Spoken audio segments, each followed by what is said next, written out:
Jai Jagannath, Radhe Radhe, and Jai Shri Krishna.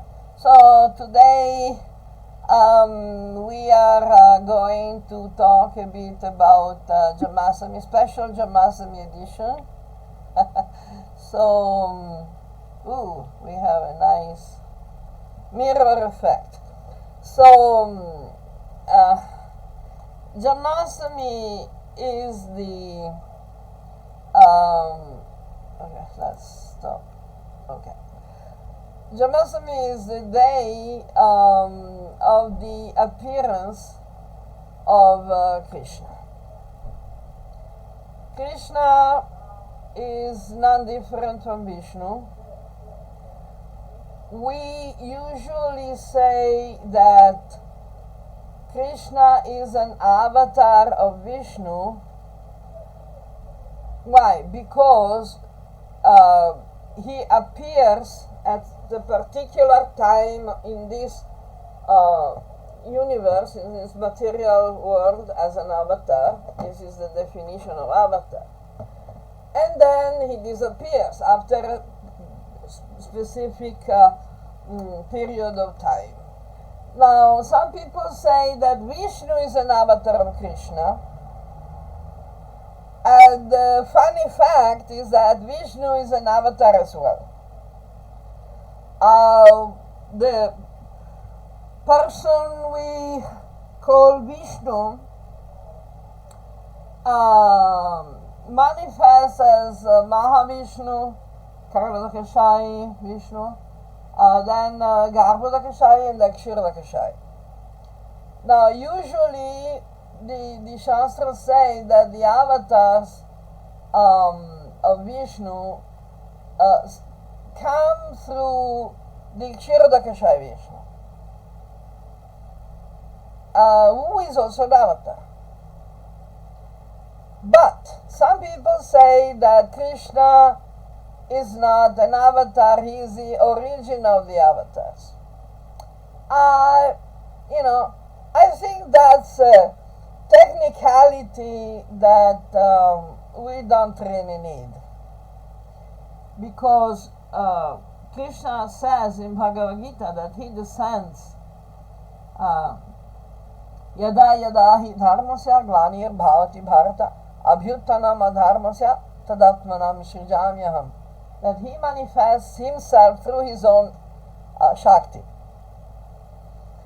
So and he explains to Arjuna that both he and Arjuna had many lifetimes, and Krishna is remembering all of them because, of course, his body is not a material body limited by the defects of material energy.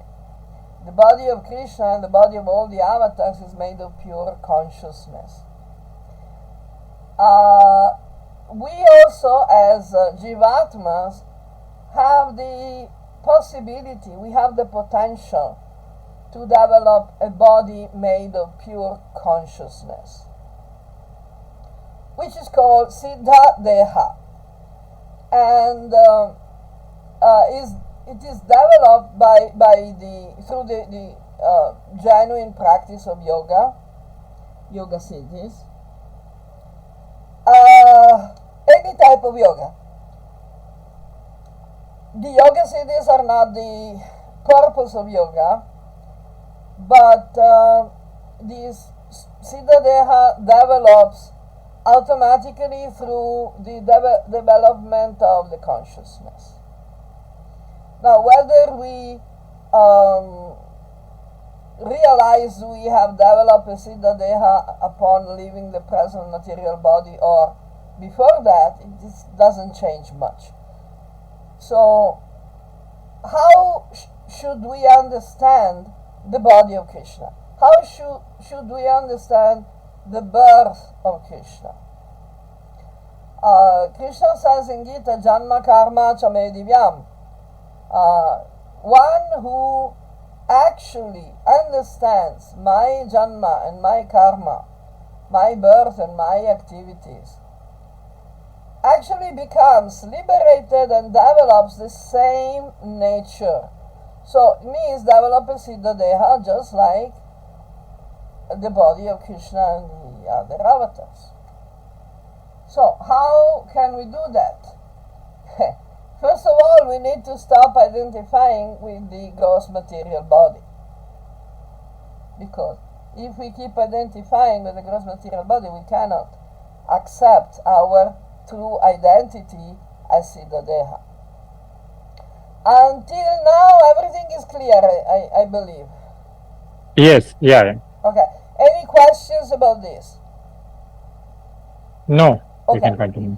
I don't want to do the same very superficial Prakrita Sahaja thing of telling the story of how Devaki comes and this and that, because I think more or less everybody knows it.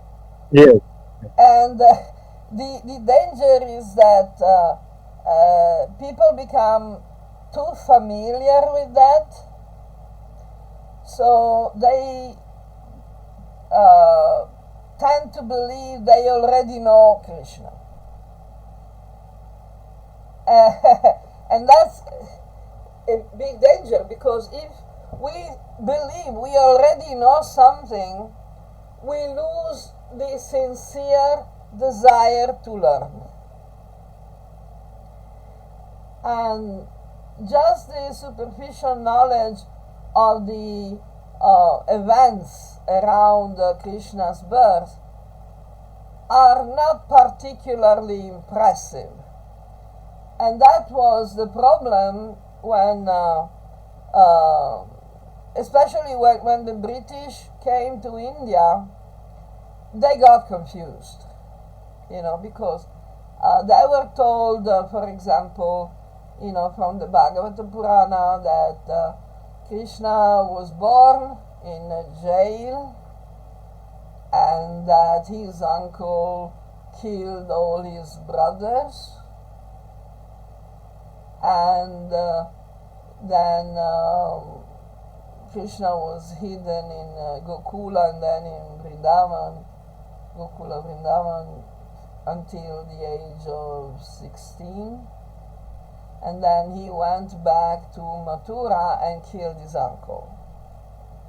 And while he was in Gokula Vrindavan, he was having extramarital affairs with the gopis, and then he abandoned them.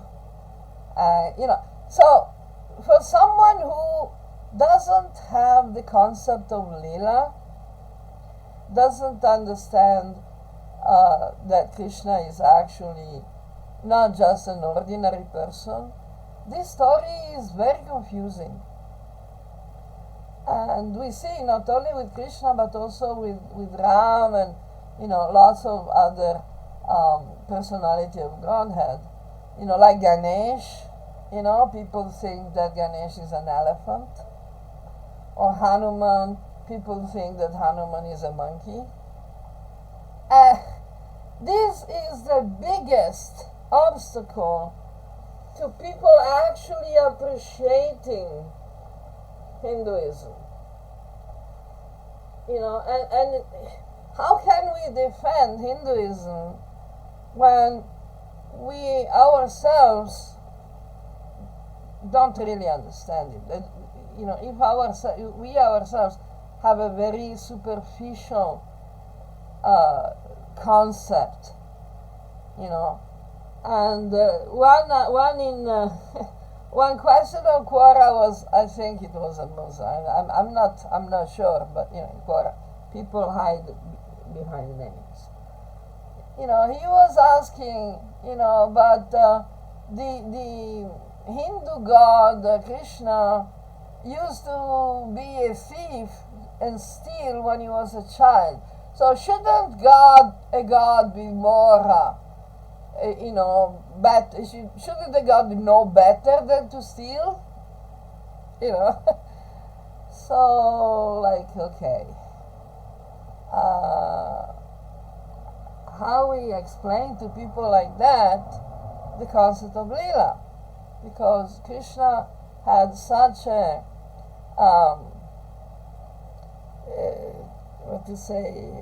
flavorful relationship with the people in Vrindavan that he was endearing himself to all the people of Vrindavan by doing sometimes very weird things.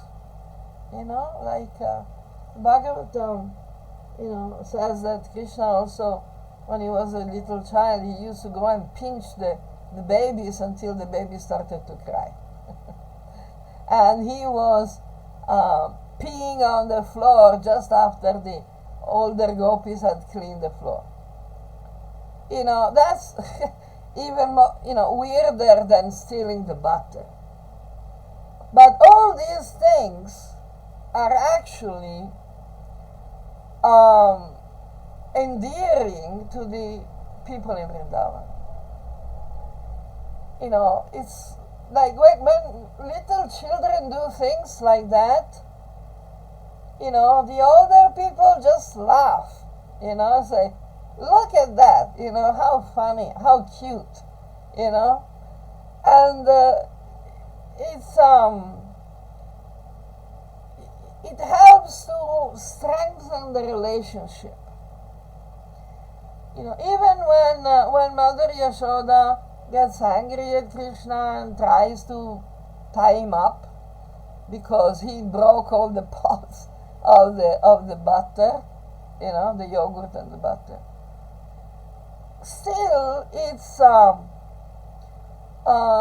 pushing the feelings, the rasa, is strengthening the feeling in the relationship that Mother Yashoda and the gopis and everyone have with him. God is not boring. This is a problem with the Abrahamic ideas that God is really scary. The God in the Yahweh in the Bible is not just pinching a baby to see the baby cry. He is slaughtering all the babies, like at least 3 times. Once with the flood, the 40 days flood, that all the people on the earth were killed except for Noah and his immediate family. So that means that all the babies, all the children were killed, drowned. Second time, Yahweh killed all the firstborn of Egypt. When Moses was trying to convince, of course that never happened, that's a legend, but it doesn't show Yahweh in a very good light. So, Yahweh killed all the firstborn children of an entire nation. It's like, oh, okay, Third, when in the New Testament, when Jesus was born, and according to the mythology, the Christian mythology, King Herod was afraid that the new king of Israel was born, so he had all the small children up to 2 years of age all killed. And this was organized by Yahweh, because Yahweh could very easily have organized things in a different way. And what to speak of Jesus, that is considered his only son. Yahweh decided to have him tortured and killed as a sacrifice to himself to save mankind from his own anger. So, Krishna peeing on the floor is just funny. you know. It's like, yeah, okay. People laugh when cats and dogs do that. Especially in the West, there is a lot of attachment to home animals, pets, household pets. And mostly cats and dogs, but all sorts.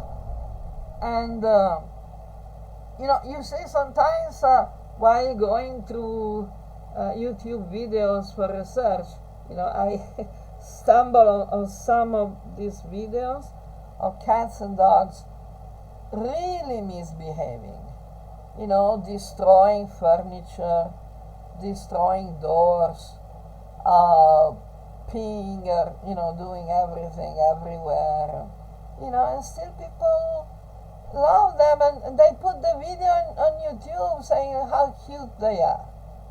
So, stealing the butter, we want to offer God food, and when God is coming and stealing our food, that should be like, wow, he really liked it,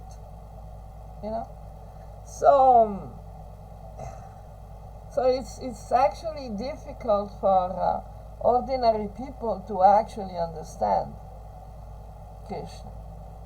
Or, God in general. When God appears as avatar to reciprocate with his devotees. So, the story of the miracles of Krishna are not particularly important as a miraculous event in the Bhagavata tradition, but they become important because they express God's love for his devotees. Like, for example, when Krishna lifted the Govardhan hill, the people in Vrindavan, they were not impressed that Krishna had lifted the hill. That was not the problem.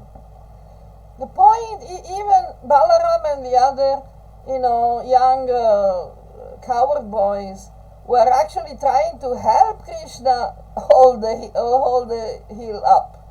You see in the paintings and, in the iconography, you see all these people, all the coward boys and men, they were, helping Krishna with their own sticks to keep the hill up, to hold the hill up.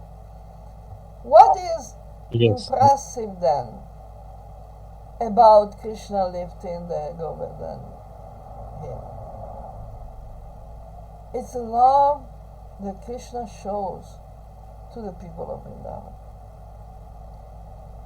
And they don't really understand what's going on, but they are just completely in ecstasy because they see Krishna wants to protect them. In the same way, when Krishna jumps into the Jamuna, the lake in the Jamuna where the Kaliyadaha, the great serpent Kaliya was hiding, and Kaliya was so venomous that he was poisoning the entire river, and people and cattle were drinking from the river. They got really sick. So Krishna jumped in the river, and everybody was very worried for Krishna.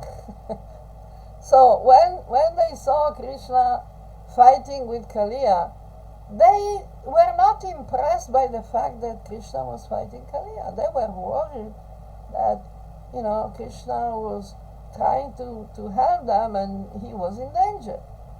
You understand the thing, in Yes. the yeah.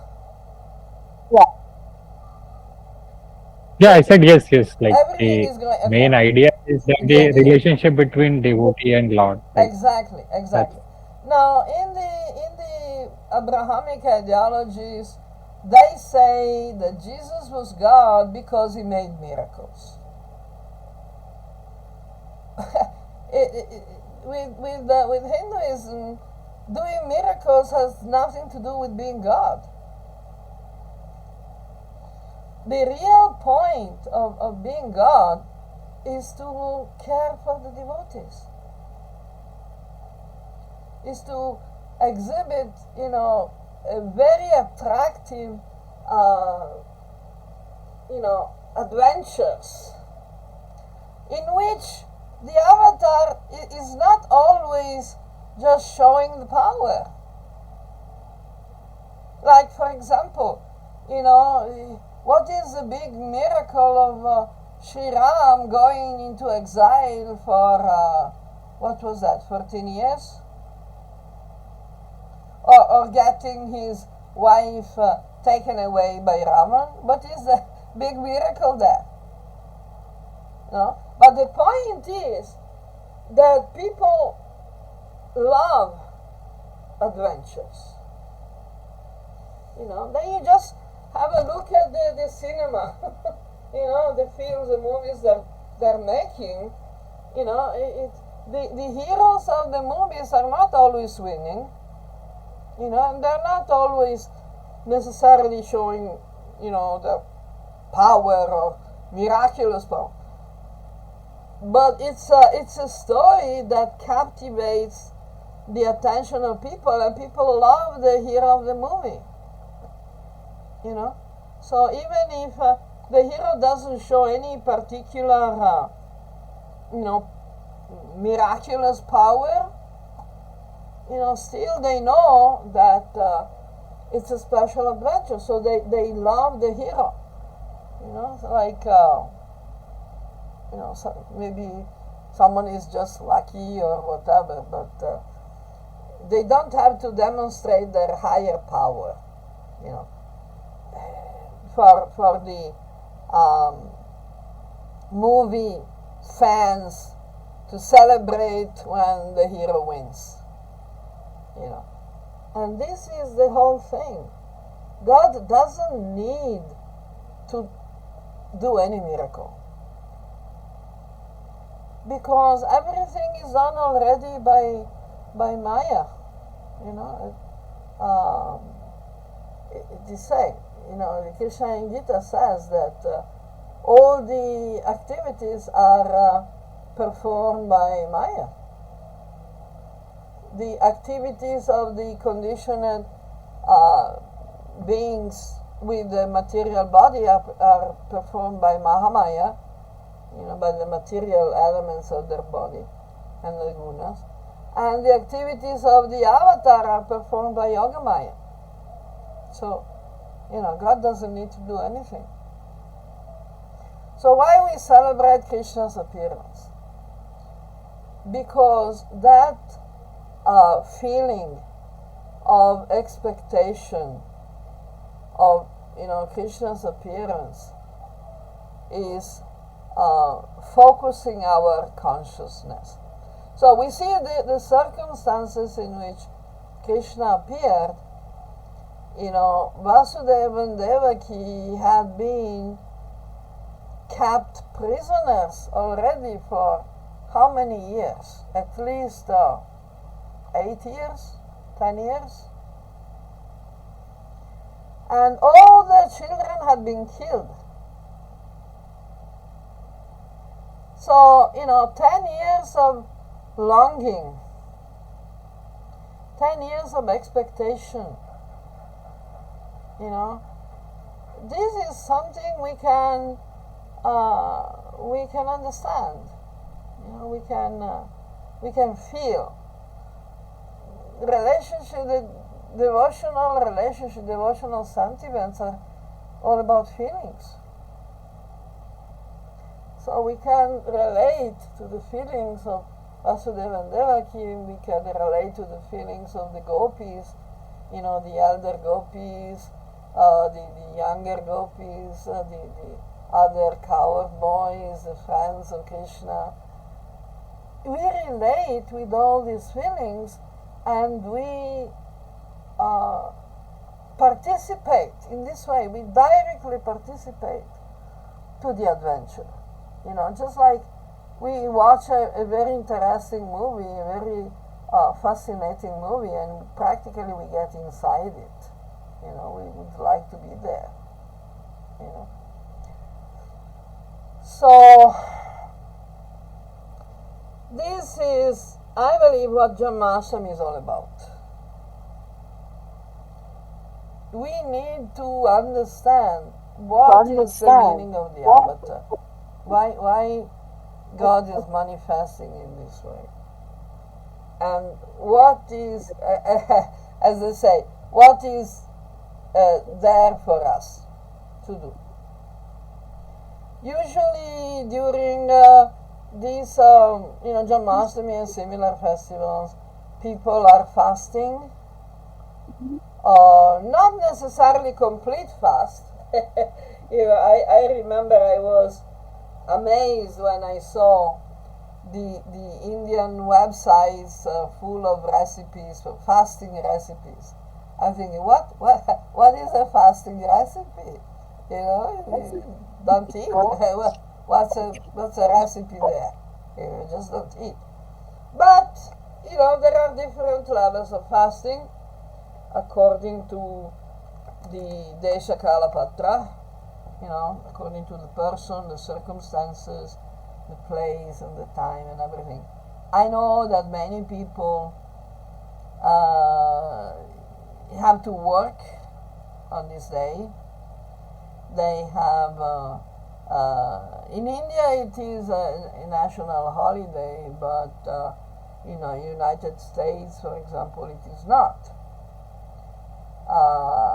And even if we don't go to the office on janmastami or the day before janmastami, we still have, other duties, such as, family, society, and everything. In all cultures, this type of festivals have become a bit commercialized, which is a pity, really, because the attention, the worship, the focus, the meditation goes on consumerism and money, and the relationships among people, between people, become poisoned, and polluted by this tendency. Now I don't know how many people. Now you are in Vrindavan, and I'm sure that lots of people will go to the temple for janmastami. But for example, in the big cities, how many people will actually go to the temple?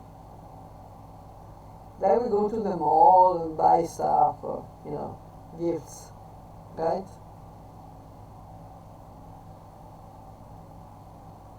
They do for Durga Puja, definitely. I don't know for janmastami if they do something. What do you think? You have any information we can share about that? Yeah, like it depends on culture from where you belong. So some places, some people would go. Some places you will not see any difference in terms of being a Janmashtami day or a normal day. Exactly. So it depends. Also, I think here, I think in North India, at least, around Delhi and all those areas, you will still see people are very much interested. They'll at least, maybe once in a year, they might go to temple. They'll go on Janmashtami. I know a few people. That would be nice. In one of the discussion, in one of the lectures in ISKCON, I have heard that one of the brahmachari was speaking, and he was saying like he met one person on Janmastami, and he said we regularly come to ISKCON temple, and he was curious that he haven't seen him. So he asked like how frequently you come. So he said we regularly come once in a year. Yeah, well, you find that in all religions, really. Yeah. Some people will just Mm. go once a year. It's good that they go to the Janmastami. One thing that Mm. I believe the Indian government is wrong, mistaken, is that it's putting a lot of other holiday celebrations. Like I have this this calendar, this smartphone calendar from India still. It's a little old and it will die soon. But it's like today we celebrate the pancake day. What is a celebration? And Christmas, what to speak of Christmas and all the Ashura and Eid, and all the Muslim festivals and everything. So I don't know. I'm not really sure. I support the idea. I think that it should be holiday only for the people who actually observe those festivals. So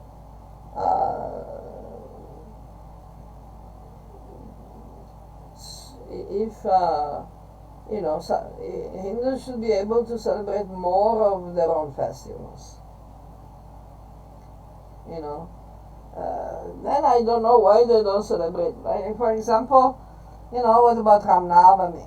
Janmastami, Ramnavami, or Durga Puja, stuff like that. They should get the better habit of going to the temple. But anyway, that's not the point. So in Janmastami, I think that we should focus more on Krishna as the teachings of Krishna, such as Bhagavad Gita, for example, rather than the simplistic stories like, oh, Krishna is a nice, cute little boy who steals the butter and plays with the gopis. Okay, what kind of religious and spiritual meaning does that have? It becomes just like an ethnic curiosity, and that's why under the British Raj, the people felt the need of a neo-Vedanta, ideology, Vedantic ideology. But there was really no need for that. It could just have gone back to the basics. So anyway, so today people ideally should do some bhajan, study some Gita, some Bhagavata Purana. If we read the story of Krishna from the Bhagavata Purana, that's much healthier, because there are lots of reminders in the text, lot of reminders about the spiritual significance of these information, events, stories, and everything. I like these stutis by all the devatas, and then stuti Yeah, by Devaki and Vasudev. So those are all kind of has deeper meanings, and they're exactly, explaining. So exactly, those are very exactly, wonderful. exactly. Because the Bhagavata is also quite available, quite popular. If we read it from the Bhagavata, okay, we should read the first 9 cantos before starting the 10th canto. because we should get a more solid understanding of what is Bhagavan. Okay, but even if we don't, read the entire Bhagavata Purana on Janmastami before reading the 10th canto, still it's better than just watching a TV serial, because a TV serial doesn't give much, understanding. It makes it, trivial in a sense. Like superficial. Yeah, it may cover only the story part of it, but the deeper meaning, who Bhagwan is and how what Devki is saying, what was. So those things they'll skip because they know nobody would be interested in listening those conversations. Yeah, So they'll just show a story. Even if they do it genuinely, they'll only show story. They'll not go into the deeper meaning. Yeah, but nowadays that too is also not mostly you would not see those authentic stories also. They'll just add some exactly. That's masala on another top big of it. problem. That's another big. But you see, the problem is that their real purpose is to sell advertisement. The real purpose is to make money, so they want to make it attractive for people. Even if they invent, bogus stories, or they make it controversial or whatever, but still, because they want to make money, and that's not that doesn't help. Doesn't help. People become convinced they know everything about Krishna, and of course, they don't. And they stop trying to actually understand and learn. So at this point, we are in this, in this predicament. And I don't know how we can, make things better. But we'll try. Now, for example, my work is definitely not commercial. So we try to do here what is not done in other places. So, okay, you want to add something? No, I think you pretty much covered the spiritual aspect of it mostly, which is nowadays missing. Yeah. So we need to focus on that. Yeah, the point, I believe that the best way to focus on that is to, understand Krishna through his own words in Bhagavad Gita. Because that's what helps us better to dispel the misconceptions and understand the special nature, the transcendental nature of janma and karma of Krishna, because they're what is the meaning? They're divine. Janma karma chame divyam. Divyam means that they're not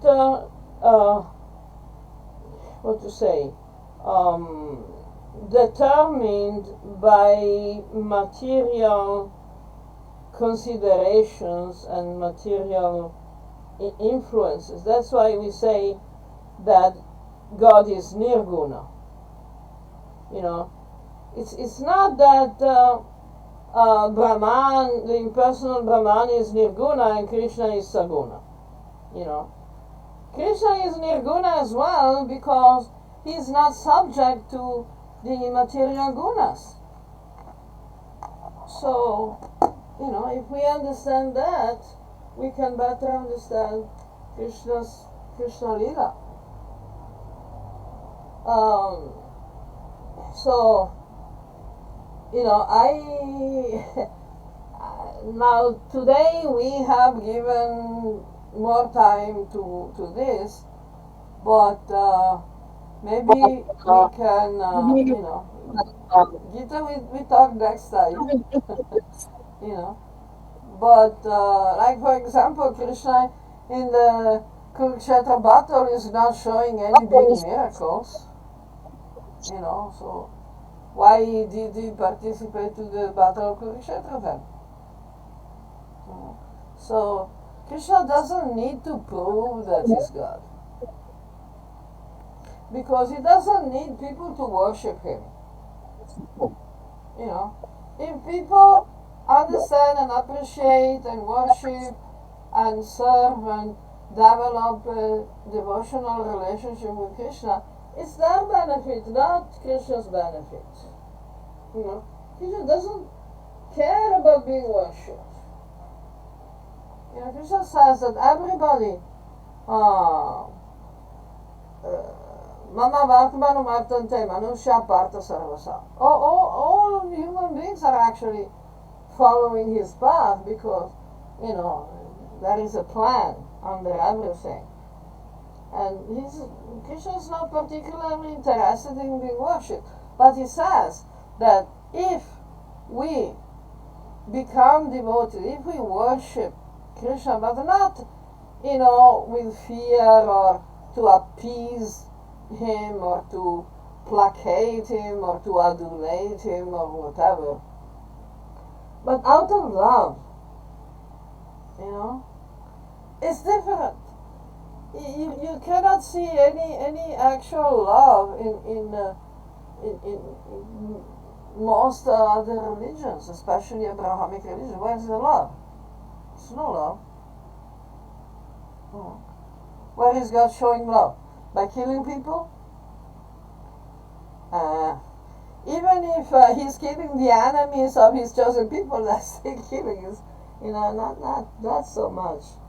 On the love relationship, intimate love relationship side. This is why Hinduism is very different. Unfortunately, not many people can actually see that, can understand that, because they prefer to remain on the superficial level. So the spiritual meaning of Krishna appearing and developing this relationship with his devotees, mostly Krishna's rasa is in separation. It is called vipralambha. And this was manifested mostly by Krishna Chaitanya. Vipralambha means that we focus more intensely on a person we love when that person is not present. If we are constantly in the company of a person, we become careless, we become overconfident, we become excessively familiar,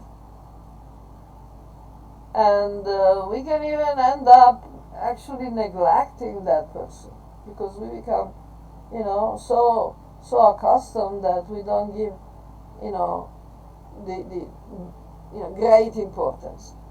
Then when we miss someone or we miss something, we actually develop a stronger relationship, a stronger desire, so that we actually want to meet again with that person. So when the meeting actually happens, it's extremely intense, it's very happy. And even the pain of the absence when we miss someone is actually not really painful. It's kind of enjoyable, because we are in a sense, especially with Krishna, we are even more in the company of Krishna because of this strong feeling. This is the teaching, the entire life of Krishna Chaitanya, and it's the entire life of Radha and the gopis, and it's the entire life of Vasudeva and Devaki, it's the entire life of Yashoda and Nanda, and all, practically all the